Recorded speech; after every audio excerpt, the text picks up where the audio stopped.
You're watching India Glitz.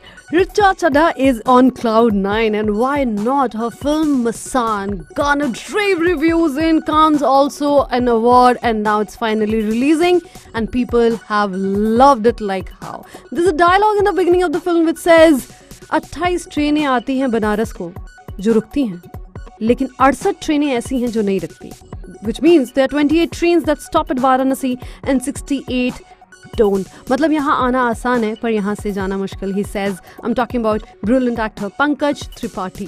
First time director Neeraj Ghaywan's Masaan is a film just like that. A journey that takes you to a place you cannot completely return from. Set in Varanasi, this film shows you the town not from the touristy eyes that falls on the historic ghats, the temples, the chillam smoking sadhus or the 1,000 diyas that float on an inky Ganges in the night. We see the place through the eyes of rebellious youngsters who are trying to change their reality in a society that does not allow them to, and a hapless elderly man who is struggling to strike a fine balance between sticking to his principles and compromising on them. The strength of Masaan lies in its character. A lower middle class girl in her 20s watches porn on the internet. Just before leaving for a sexual rendezvous with a boy she has only recently known, Devi, played by Richa Chadda, is surprisingly brave for the world she belongs to. Even as her adventure has a tragic end, she has no qualms admitting to the police.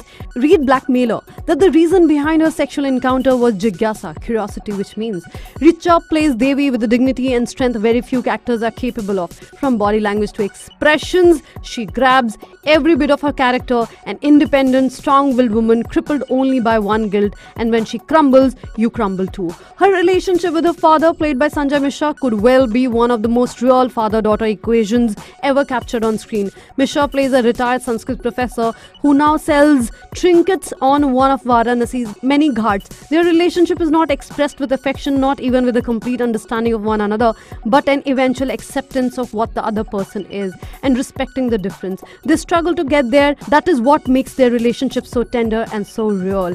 As he battles to save family honor, Mishra's moralities are dwindling too, which we see in the way he places bets on his little assistant Jhundwa, a boy of 6 or 7 who takes part in diving competitions where they evacuate coins from the depths of Ganges. Mishra elevates his character in a way only he can. There is no matching this actor's talent. At the film's most tender core is the story of Deepak and Shalu, played by Vicky, Kaushal. What a fine and a spontaneous Shweta Tripathi. The romance is a picture of simplicity, awkwardness and candor that only a small town romance can have. Deepak, who belongs to Dome community that cremates corpses on Harishchandra Ghat, is pursuing a degree in engineering. He takes a printout of her Facebook profile page only so he can stare at her picture. His way of expressing his attraction is telling his girl to inform him if anyone bothers her.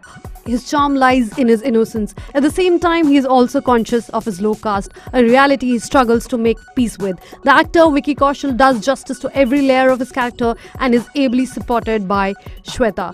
Also among Neeraj Ghaywan's many master strokes is roping in Indian Ocean to make the film's music. Swanand Kirke's stirring baritone in Tu Kisi Rail Se Guzarti Hai, Main Kisi Pul Se Thehrta Hu stays with you, as does Man Kasturi Re. Many films, mainstream and not so mainstream, touch upon issues, but seldom do we see a film that is so tender and yet so overpowering. While Bahubali and Bajrangi Bhaijaan continue to be a big lure, and with good reason, do make time for this quite little gem you won't regret. You're watching India Glitz.